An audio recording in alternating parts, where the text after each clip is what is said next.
Yeah.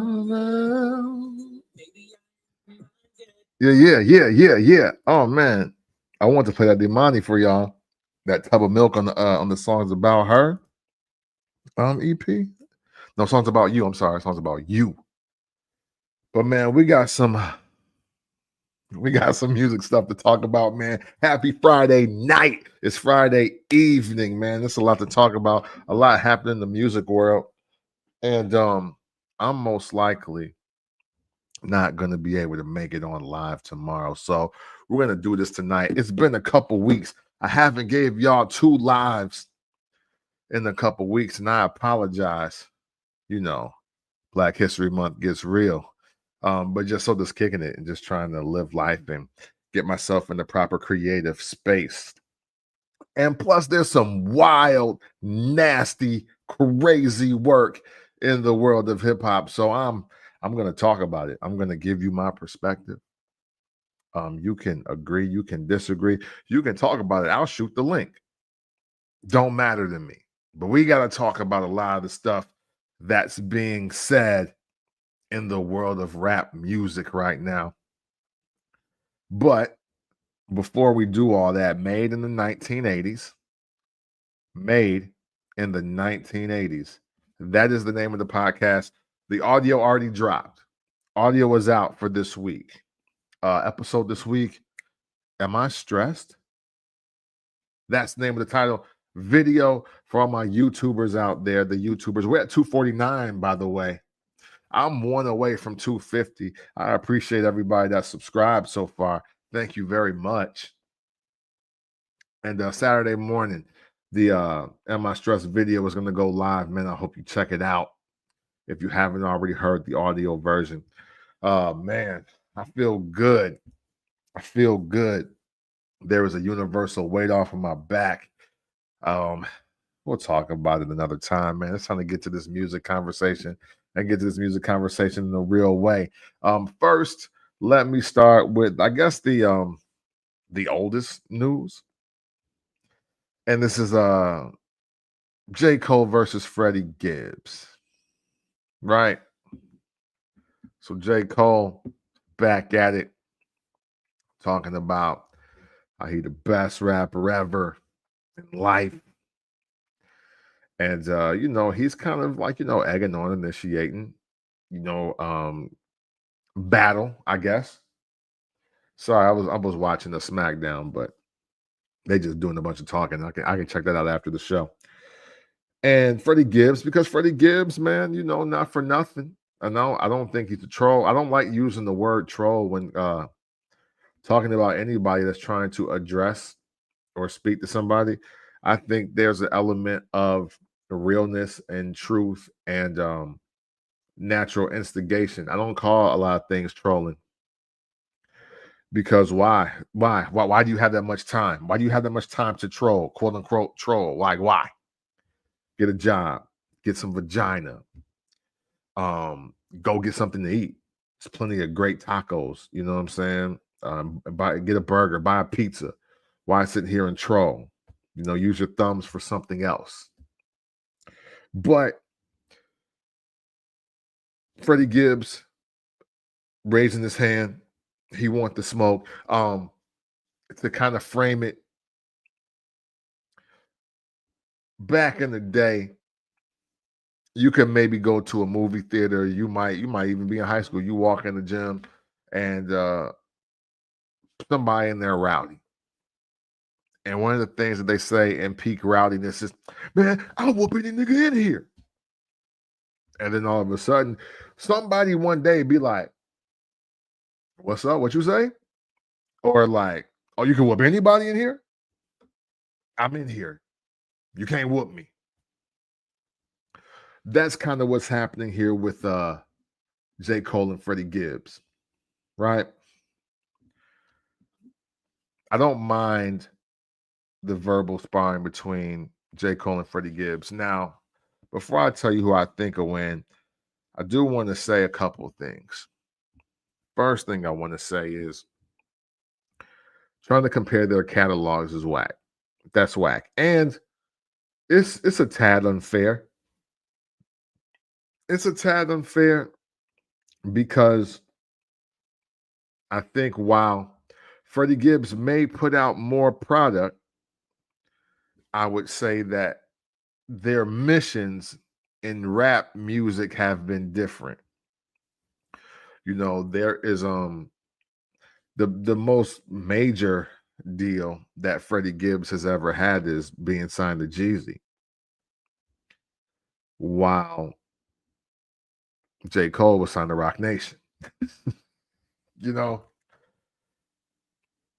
I think there's something to be said about how you come into the game and what you want out of it. I don't think necessarily Freddie Gibbs was on the same mission as J. Cole. J. Cole jumped in this to be the biggest rapper in the world and make Jay-Z his best friend. Now, I don't know if either of those actually happened, but I guess you could argue one for sure, being that J. Cole is definitely one of the biggest rappers in the world.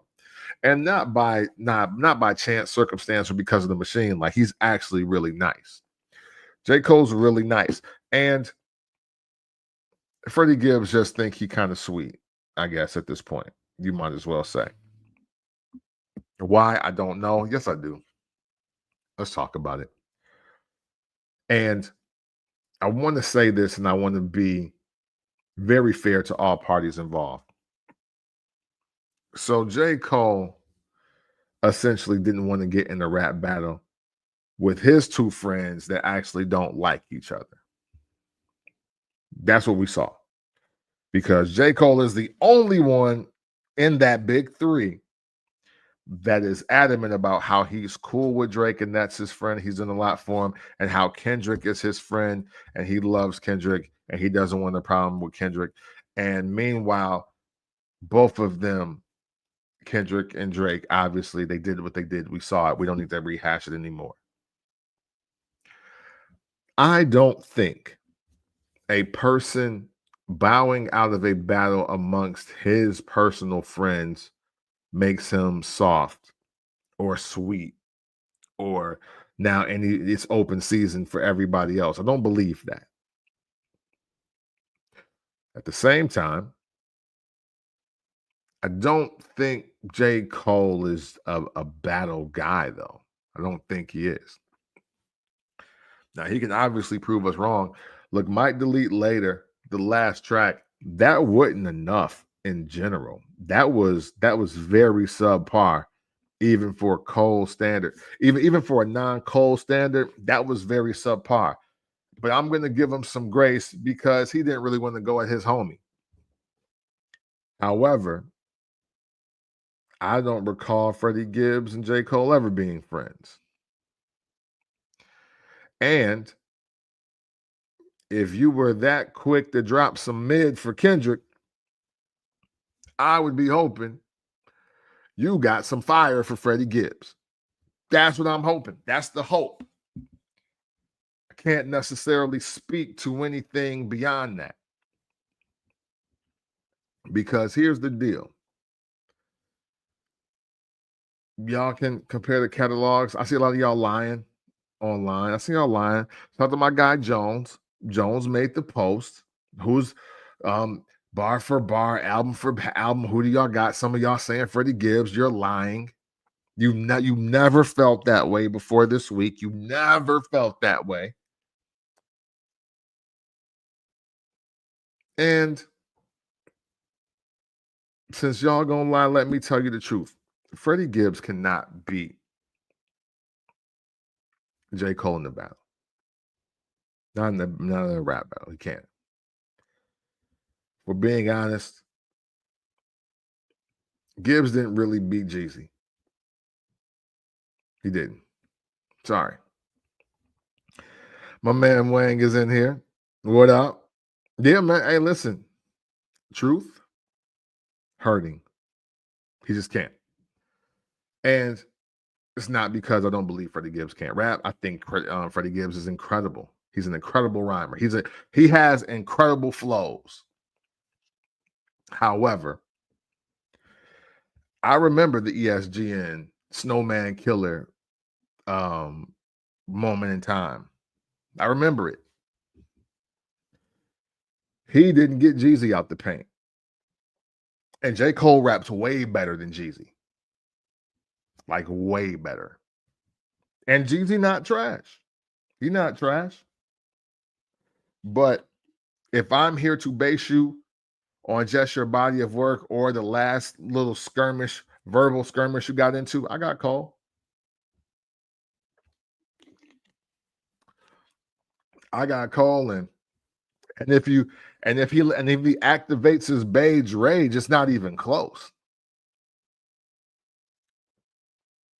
J. Cole has dropped some verses that are just head and shoulders above just the way Freddie Gibbs raps. And Freddie Gibbs ain't alone in that. Like I'm only singling him out because this is the matchup. I think J. Cole has about 10 verses that are better than some other rappers' catalogs. And we're gonna get to one later. But so I got my guy Wang here. See, but okay, my guy Wang here. He said he don't like the comparison of Cole versus Gibbs because that's like putting KRS-One against Tupac. And check this out. Stylistically, I feel you, but when it comes to battling, I got Pac and KRS-One slider in the same vein. Pac may not be the greatest lyricist, and for me personally, I don't really think. Wait a minute, let me be careful when I say this, because KRS-One is nice. I don't want to make it seem like he's not nice. Because Pac was nice. Pac was nice for what he did. That's a better clash of actual artists, because even KRS-One said he was like, I'm all about peace, to say the least, with a violent history. He'd be screaming that Black Power stuff, but this is the dude that kicked PM Dawn off stage, like literally put boot to ass and kicked them off the stage. KRS-One to be out here smacking folks. He'd be out here choking niggas out. Like KRS-One, if you really do the knowledge on KRS-One, he's doing the work. Like he's out here, he scuffed some people up, and he rapped. You dig? And Pac, in that same vein, that's a greater battle than you think. But I do understand what you're saying, though. I do understand what you're saying, because I don't like the matchup either. I don't like the comparison. I don't like the matchup, because for me, Freddie Gibbs, again, he has incredible flows. Sometimes I don't even know what Freddie Gibbs be saying. I just like the way he floats on the track. Like he floats. And then on the second or third listen, I'd be finding out, oh wow, you dissing a bunch of Gary niggas. I don't even know. And I don't be mad at that, but it's just like, man, I wish they could rap back to see what they got to say about you. But I think Cole is just like punchline cerebral. Like to me, J. Cole is of the Lloyd Banks cloth. To me, J. Cole is, he's 03 Lloyd Banks, he's 05, 06 Cassidy. Like he's if he just wants to beat or no beat, if he just wants to stand there and rap, it's a lot of rappers that have a very hard time with J. Cole in general. So now I heard this, and maybe people are willing to shoot him some bail. Maybe J. Cole really don't want to battle anybody.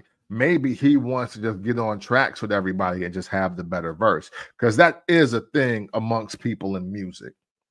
Like, for instance, I never really recalled everybody trying to battle Busta Rhymes when he was on his feature run. But it was kind of unanimous that, oh, yo, hey, Busta killing it. Like, nobody can mess with Busta Rhymes right now. And I think that's fair.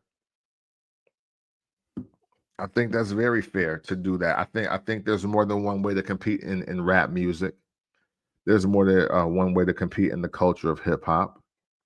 So if if J. Cole makes it plain like, yo, I'm not really here to trade diss tracks with y'all. That's not what I want my music to do, because he did allude to that at that show when he apologized. But if he does want to hop on tracks and be like, yo, I guarantee you I'm slaughtering cats. I'm gonna have the best verse on every song, then I think that's still a challenge. I think it's still on somebody to prove him wrong. Because for me, because I've been in this space in my own world when I was in my own bubble, one of the illest things you can do is be rapping about nobody on the track, but it's unanimous that you got the best verse on the track. Like, that's fire. I don't and we need to bring that back. We got to bring that back versus everybody just wanting to just style on the track and just wanting to just do me. No, what happened to just like being great? That's why a lot of songs aren't great, because people aren't trying to be great. So again, Cole versus Gibbs. I got Cole, no contest. But that doesn't make Freddie Gibbs any worse. As I was thinking about this, my favorite project with Freddie Gibbs is probably Alfredo of Just Him, but my actual favorite is Fetty, the one with the joint with him and Currency. But since Alfredo was definitely a solo album. Oh, you know what? I'm sorry, Freddie. I still got Freddie and Alfredo. Those are my two favorite Gibbs projects. But here's the deal. The Off Season is my favorite J. Cole project. And the rapping on both of those Gibbs albums ain't better than the rapping on the Off Season. Sorry. Yeah, sorry. We might as well just move on. I don't have much to say. I don't have much to say. I don't know what else I should say. I don't know what else I should say. But salute to them. If they gonna get down, let's get down. Let's really rap. Let's really get into some real raps. I'm here for it. You know what I'm saying? I'm really here for I'm here for the madness. So let's move on to some other madness. Hey, feel free if y'all want anytime. We can come back to Cole and Gibbs anytime. But man, let's get to y'all guy. Let's get to y'all guy who's bugging to the point I had to Google. I wanted to Google to make sure I got on here and I wasn't just talking because I got lips like he was just doing on the #1 platform in urban radio this week. Jim Jones. Jomo. Album is out, by the way. Okay, man. If you saw the title of this video, you already know the vibes. And look, Jim Jones think he nice. And this is all y'all fault. It's all y'all fault. I don't know. He's selling too many copies, apparently. He talking about his catalog, this, that, or whatever. Jim Jones has a lot of dip on his chip, man. He's got so much dip on his chip, he needs a plate for one chip. Bro, what is this man talking about? What is he talking about? He's literally sitting there on the Breakfast Club talking about how great his catalog is and how he want to do verses. Why? And then want to do it in New York. That's what she said, right? He want to do a verses in New York against any New York artist. And the optics of that, it sound gangster, right? It sound like he really trying to prove he run New York, which at his age, man, if you gotta go to that length, pause. You just gotta make better music at that point. See, here's the deal. We have for what, at least a decade, been saying New York is in last place. You know what I mean? Like, how long have we been saying that New York ain't really got it no more? Even the New York artists or something like Southern artists or Chicago artists, like we've been saying these things, and yet Jim Jones seems to think that he's the best rapper in New York. How? Make that make sense. First of all, one the verses in New York is just hilarious to me. Like he's not box office. Like, am I bugging? Am I bugging? Look, I know the Dipset Locks thing, it didn't go the way he expected, but that should be his warning. That should be his warning, because this is what he thought. And you can tell by the way he's talking. Jim Jones thought Dipset versus the Locks was going to be a complete wash. He thought that he was going to get up there, do his songs, and his songs were going to be the biggest songs of the night, of the week, of the year, of the world. No. You're not that nice.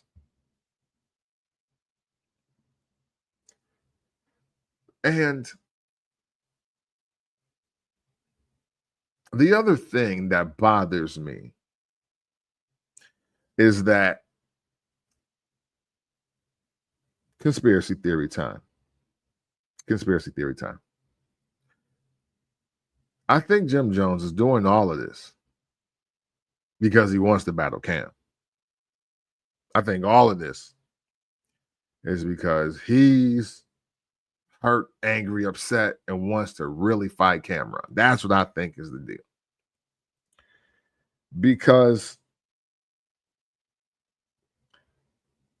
why would he be on this campaign since that versus about how he wants to do another versus, how he got all these hit records? He's really trying to rap. Like, he's trying to rap. He's doing the things that he probably should have been doing 20, 25 years ago, in an effort to show that he really wanted to rap. And now he wants to do it when seemingly nobody's interested. My rap career wouldn't ish overall, right? But I have fun. I love creating. But I'll tell you this. There's always a dude. There's always a guy. There's always a person that is just not the best rapper around. He could be around your crew. He may be up the street with the studio. Hey, he may be even in your rap group. You never know. Like, but there's always just, for every, like, let's say every 10 or 20 rappers, you know, there's just one guy that's just not as good as y'all, or not as good as the top tier. And success varies, right?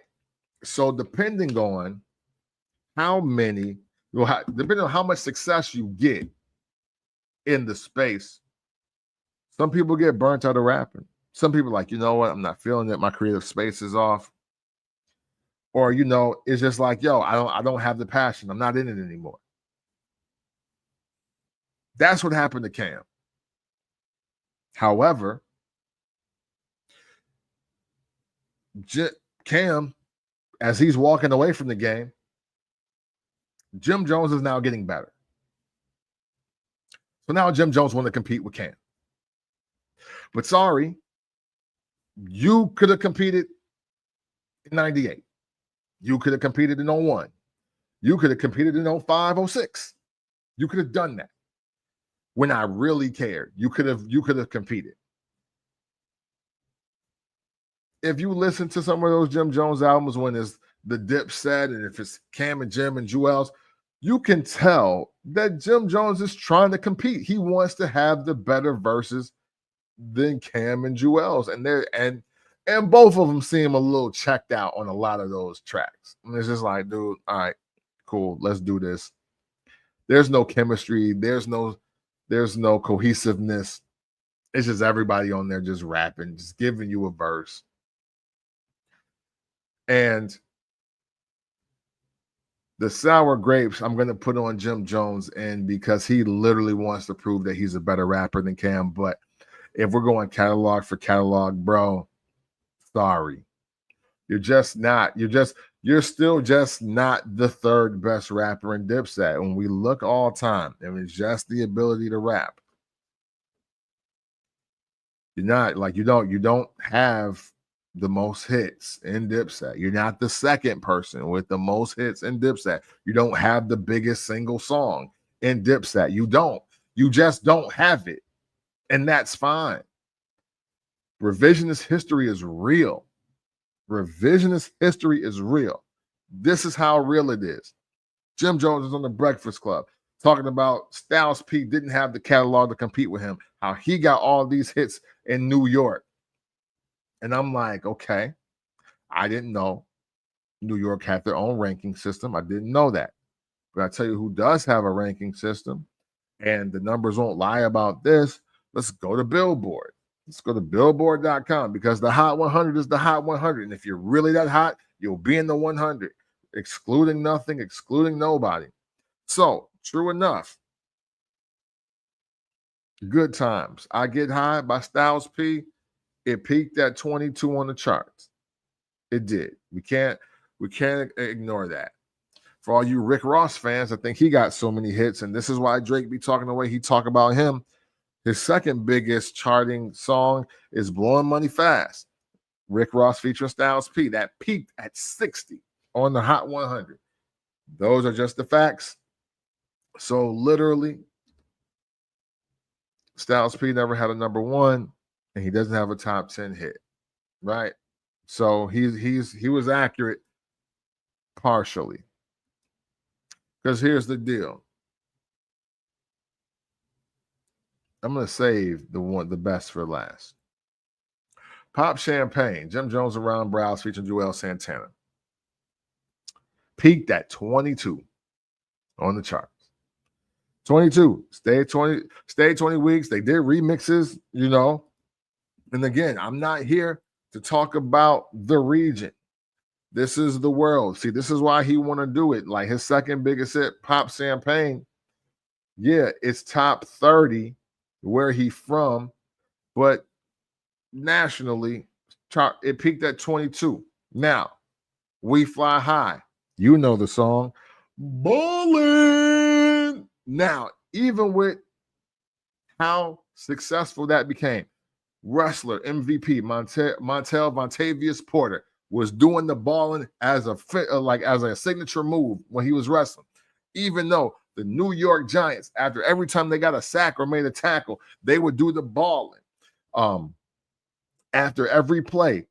And John Madden was pissed because he was tired of seeing it on Monday Night Football that one week. That song peaked at number 5. Number 5. With all that surrounding, and it's a remix. He even dissed Jay-Z on another remix, an alternative remix, I believe. That wasn't the official joint. Number 5. So what does that mean? Jim Jones has one song in the top 10, and he has no number one records either. He doesn't have one number one. But yet, he's on platforms talking about how he wants to do a versus with anybody and how he has the catalog. Well, everybody don't got the catalog to compete with what he got going on. And this is why I don't want to hear him talking. I don't. I don't want to hear him talking about how dope he is, how great he is, because this is literally a regional thing. And look, I'm not here to be bogus in that regard, because it is important to be the man where you from. It is. Every artist should try to get popping at the crib first. I don't care where you live. I don't care if you live in Harlem, New York. I don't care if you live in Freeport, Illinois. If you are an artist and you are creating music, the number one focus that you should have is being the hottest where you are, because that's most likely where your first show is going to be. That is most likely where your first fans, whether they know you or not, but your hand-to-hand sales, your first hand-to-hand sales are most likely going to be in the zip code that you reside in. So it is important to be that. But dude, we not here for open mics, bro. We not here for your battle, your local battle of the bands, dude. We're not here for that. Jim Jones versus anybody is not a draw unless there's violence involved, especially not nationally. So, you know what I'm saying? My guy Wang is back. I'm talking about how your guy Jim Jones is delusional, thinking he has all these hit records, and that people need to do a versus with him because he's a box office draw. That man has one record in the top 20. I'm sorry, no. One record in the top 10 of his whole career. Over now 30 years, you got one record in the top 10. And it peaked at number 5. I'll let you guess which one it is. But and then, we're not going to touch this because it's going to get into some street stuff. I don't want to engage in street stuff. We're only here to talk about music. He said he don't want to do the verses with 50. He a sucker, and that's not going to go well. We expect that. Yeah, we don't want to promote violence, but this is interesting because you got two guys that are definitely funny and definitely want to get active seemingly. However, I don't anticipate great music coming from this, and that's why we got to stop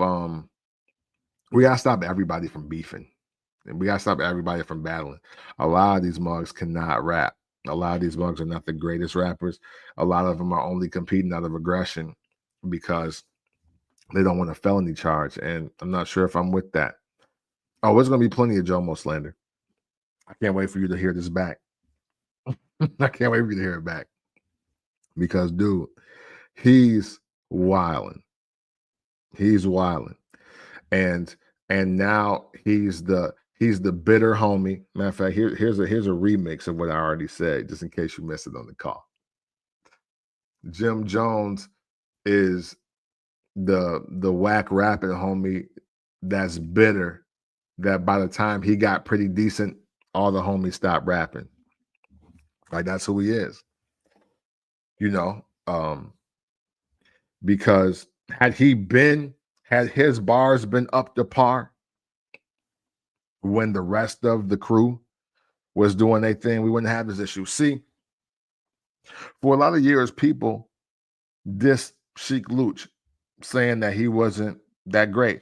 Hey, I'll admit, I was even blinded by that. You know what I'm saying? But here's the deal. A lot of dudes don't sound that great standing next to Jadakiss and Styles P. They just don't. You know what I'm saying? You just don't sound that great. We forget. Sheik Luch has a memorable verse on All About the Benjamins. Sheik has a memorable verse on Reservoir Dogs. Matter of fact, he kicks the verse off. He kicks off the song with Beans, Jay, Kiss, Styles. Like, He's on some pretty important and impactful records. Not that it's the greatest piece of written rap in the world, but Sheek Louch is on the verse of, on the hook of "Get at Me, Dog," and he's also on all the Rough Rider Posse cuts, and he does not have the worst verse on a lot of those. So, can Jim Jones even beat Sheek Louch? Is my question of the day. I vote no.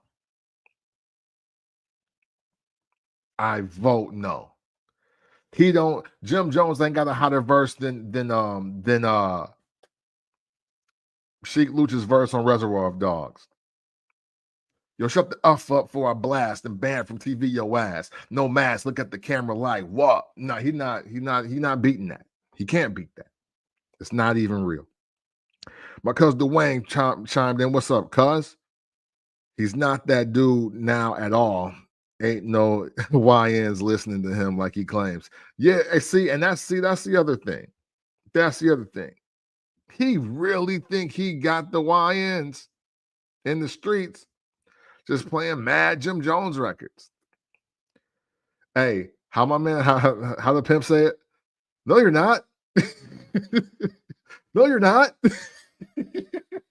No, you're not. It's not happening. Jimmy ain't missed since 2018. Jomo rapping in his late 40s to 50s. Okay.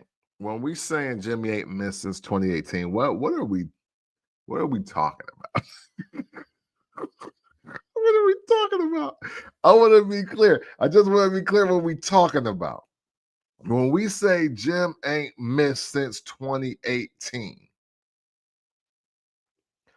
because that's a very long runway, and I don't recall Jim Jones being in the top 10 of rappers every year since 2018. I just don't recall it. Now, I'm open to be wrong.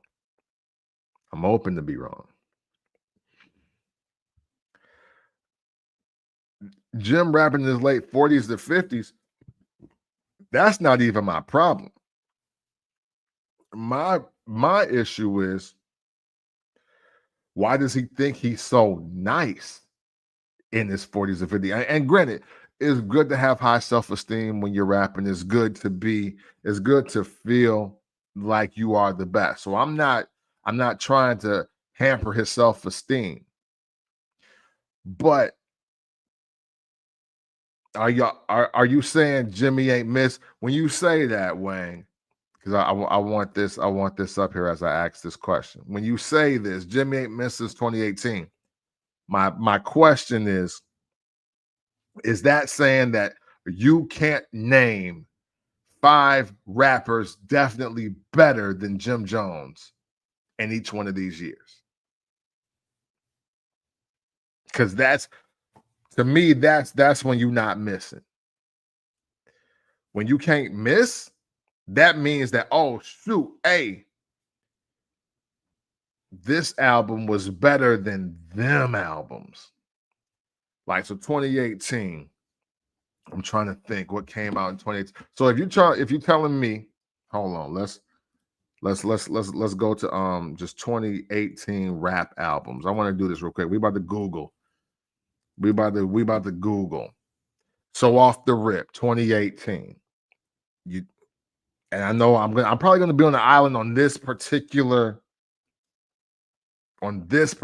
topic, but 2018, Jim Jones' album was not better than Invasion of Privacy by Cardi B. It just wasn't. Another album I don't have it being better than Pusha T's Daytona. Wasn't better than that. Beanie the Butcher, Tana Talk 3. No, not at all. Freddie Gibbs, Currency and Alchemist. Nope. Wasn't higher than that. So we're doing a lot. Hey, and I'm willing to shoot a little bail. KOD by J. Cole, didn't really feel that album. So maybe he did drop a better album than J. Cole that year. Maybe. I don't know. Even though, hey, okay, so Astro World came out in 2018. And I know that people don't think the world of Travis Scott as a rapper, but that's a fire album. That's a fire album. Book of Ryan, Royce the 5'9". I can't put anything Jim Jones ever did over that. I'm sorry. Oh yeah, hey, y'all other man's Lil Wayne dropped the Carter 5 that year. Yeah, he dropped it that year. Supreme Blind Tell by West Side Gun, Scorpion, Drake.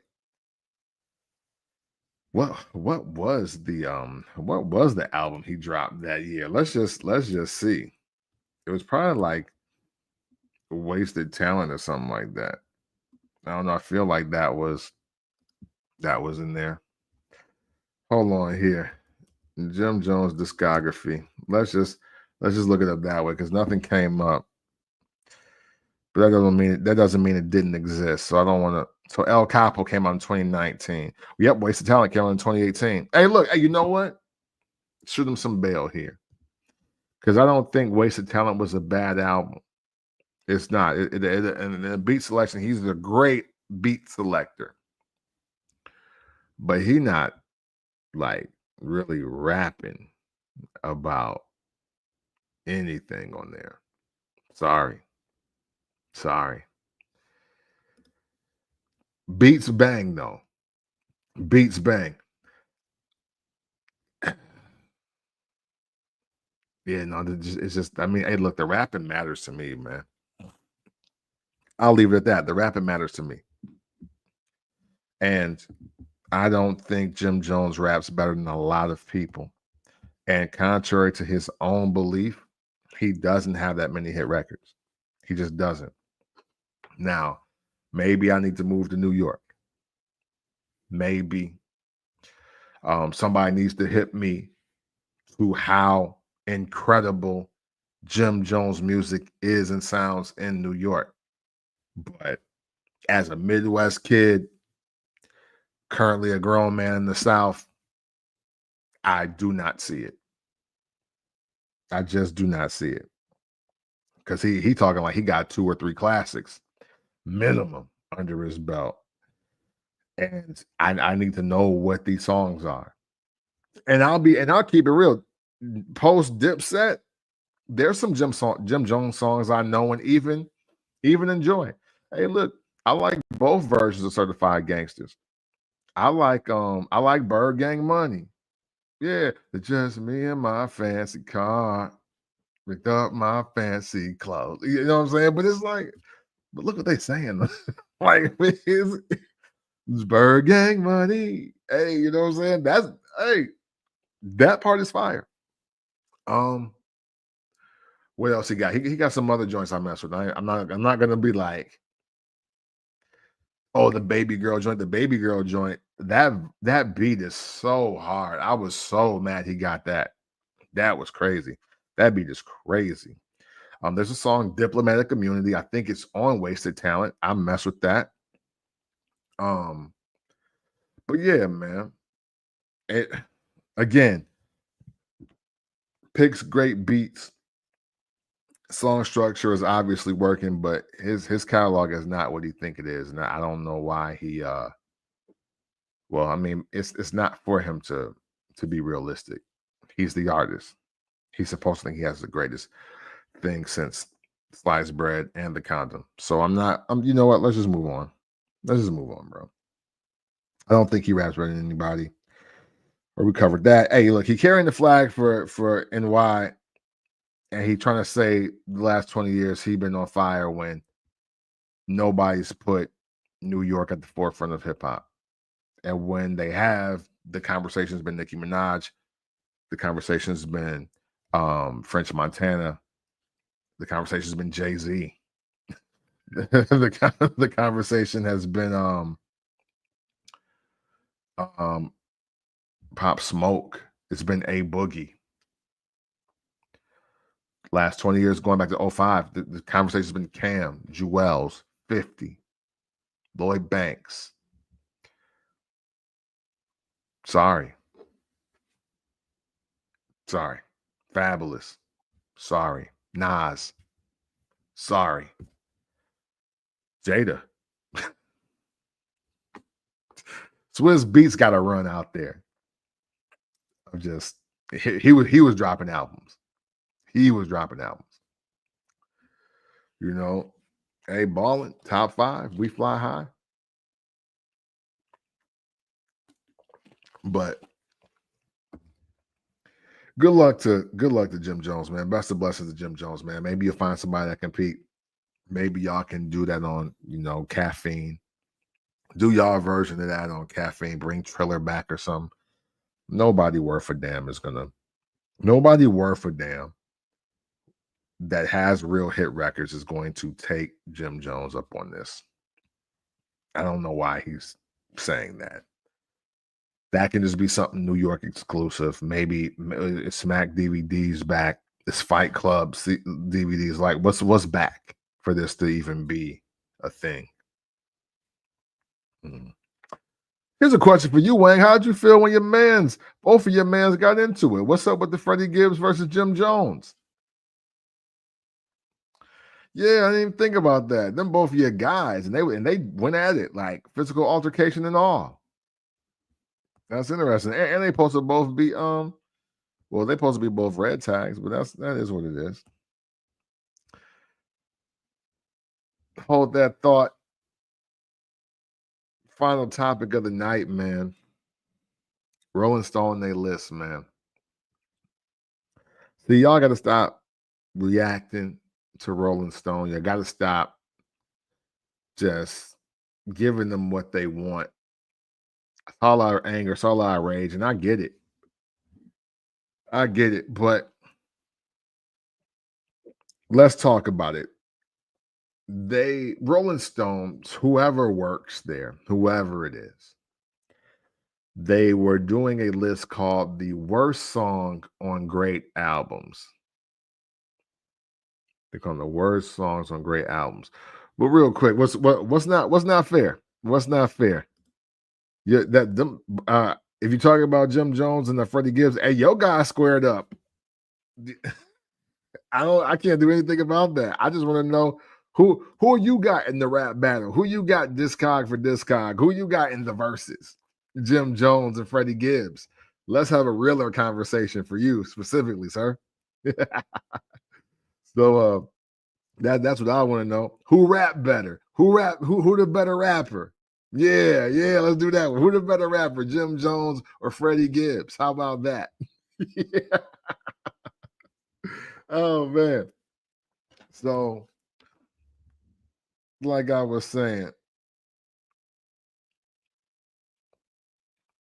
Rolling Stone on complete bull. They're picking the worst songs off of great albums, and they have the audacity to say that Lady in My Life on Michael Jackson's Thriller is the worst song on that album. First of all, Lady in My Life is one of the greatest songs of the 80s. Let's start there. So shut up. Like, whoever wrote this, you guys suck. You're garbage. To not know Lady in My Life and to not respect Lady in My Life is to not know how many songs have sampled Lady in My Life. Not only is it one of the most sampled Michael Jackson songs, it's just one of the most sampled songs, like, period. Other hit records were spawned from Lady in My Life. The biggest one, Hey Lover, LL Cool J and Boyz II Men. If you're from where I'm from, Gangsta Pat, I Wanna Smoke, also sampled pieces of Lady in My Life. That I wanna cheat, wanna roll, wanna smoke me a blunt. I wanna get you know what I'm saying? And 3 6 Mafia on Mystic Styles album, they sampled it for a porno movie. You dig? And the first time I ever heard Trey the Truth, it was in the joint swang, that swang, swang, swang, swang, drop my top. Yeah. I don't know what the screenshot part say, but the first time I heard him was that I used to I heard the version with Zero on it, but the original song is Trey the Truth, Big Hawk, and Fat Pat. Rest in peace to both of those brothers too, Fat Pat and Big Hawk. So, but yeah, that's number one. The cat in the group that couldn't rap is now the rapper from the group. and the group ain't successful.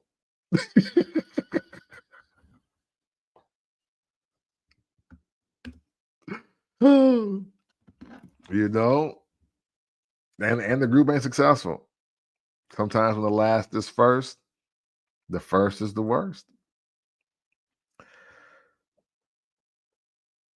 So, real quick, I've been seeing y'all throwing out what you think is going to be, or what you think is the worst song on Thriller. If there has to be a worst song, what is the worst song on Thriller? Michael Jackson's Thriller, right? Let me hip you to something real quick. I see a lot of y'all. Matter of fact, I think unanimously, or an overwhelming percentage of you have The Girl Is Mine with Paul McCartney as the worst song on the Thriller album. I get where you're going, but I think you're wrong. There's a hill I'm about to walk up, and I don't care if I'm on that hill by myself. I will enjoy the breeze. I will even order DoorDash and prepare to die on this hill. If you are asking me what is the worst song on Michael Jackson's Thriller album, I'm going to tell you the song is Thriller. I think Thriller is the worst song on the Thriller album. Now, very rarely in time is the worst song on the album the title track of the album, but this is one of those ones. Though this is one of those ones, man. I mean, hey, look. Thriller is the All I Want for Christmas Is You of Halloween songs. You know, Mariah Carey has a tremendous catalog. She has several hits. But, you know, after Thanksgiving, once Black Friday is officially here, you know what you about to do. You about to get that All I Want for Christmas Is You. Thriller is the same way. Thriller plays in October. It plays in October. Sure, it's a masterful work. It's a groundbreaking video. It's a lot of positive things. But if you have to pick a, quote, worst song from the Thriller album, then it's absolutely Thriller. The Girl Is Mine. Hey, look, I don't know where all the Paul McCartney slander is coming from this new generation, but I mean, I get the song ain't that great. I get the song not being great to you, but it's not the worst song on. It's not the worst song on the Thriller album, man. We gotta relax. We just saying a lot. We're saying a lot, and why are we saying it? You know, some of y'all are picking that solely off of the fact that Paul McCartney is white. You know what I'm saying? Listen, Lady in My Life is, I mean, for me, it's a perfect song. When I first heard the entire album, the very first time I heard it, which was obviously it wasn't 1982 because I was 1 year old, but When I was first registering music, Lady in My Life was my favorite song on the album. And I lived and died by just playing this song on the album for like 2 years. When I bought this, and the only song I played was Lady in My Life for a long time. So, yeah, for me, Thriller, and it's not even close. I'm surprised ain't no more votes for Baby Be Mine because I don't really get enough burn. It really doesn't, but, you know, I mean, look, it's Thriller, bro. It's Thriller. Trying to pick the worst song off of that is crazy anyway. Like, why would you even do that? Why would you attempt to find the worst song on Thriller? It's 9 songs. 9.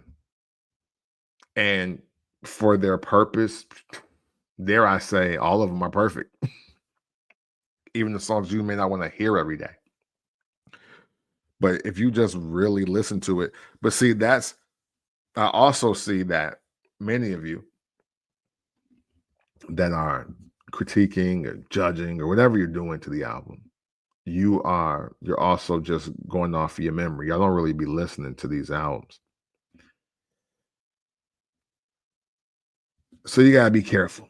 You just gotta be careful, man. It's real out here. And you don't wanna continue to just talk because you got lips and hurling your unnecessary Michael Jackson slander. Cause that's just bananas. Why would you do that? Bananas. Like, come on, dog. Lady in My Life. First of all, no, you can't. I can't incite a riot or something like that. But calling Lady in My Life the worst anything is hate crime worthy. It's hate crime worthy. I don't even know. I don't gotta know who you are. I don't gotta know what you into. I don't gotta know what race you are. If you're a black person, there should be a hate crime against you. Sorry, and you look like me, and I'm still saying it. If you're going to say stupid things like "The Lady in My Life" is the worst song on Thriller, you should be a victim of a hate crime. Sorry, that's how I feel. Pray for me. I pray for y'all. There you have it. My man. Okay, wait. You know what? Just wait real quick before I get out of here. I see my guy Wang is catching up. Okay. The albums have been solid. Okay. All right. So Jim Jones has had solid albums since 2018. Excuse me. I'm sorry. So, hey, listen, I'll deal with Solid, but Solid don't give him the opportunity to talk like he talking. So the Solid album is a 2.5 out of 5, depending on the production. It could be a 3 out of 5. It's like, yo, okay, man, you got some joints, but you're not taking the world by storm, my brother. You need to relax. That's all I'm saying.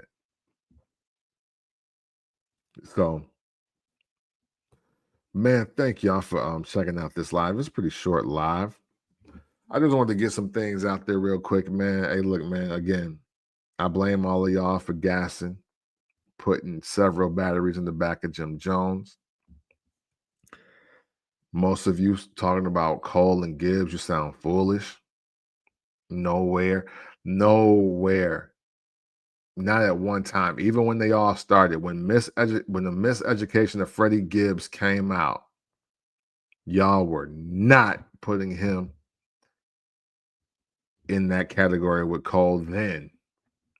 So I'm not about to believe that you think he's the best now or that he's better now. I'm not about to do it. Sorry. Consistency matters. You don't just get to change your mind because J. Cole backed out of a battle in 2024. You don't get to do that. Not on my watch. We're not doing that. Sorry. Take that somewhere else. Bag it up, seal it, put it in your pocket, take it somewhere else. Hey, wildly enough, hey, look, 1 solid hour. That means that's my time. Hey, Man, I appreciate you. Make sure you check out Made in the 1980s Friday mornings audio, Saturday mornings on video. If there's more music news before Elimination Chamber starts, I'll holla back. You dig? Hey, listen to some great music. And if you can't find no great music, listen to Jim Jones. I'm out of here. And just know always and consensually, it's love.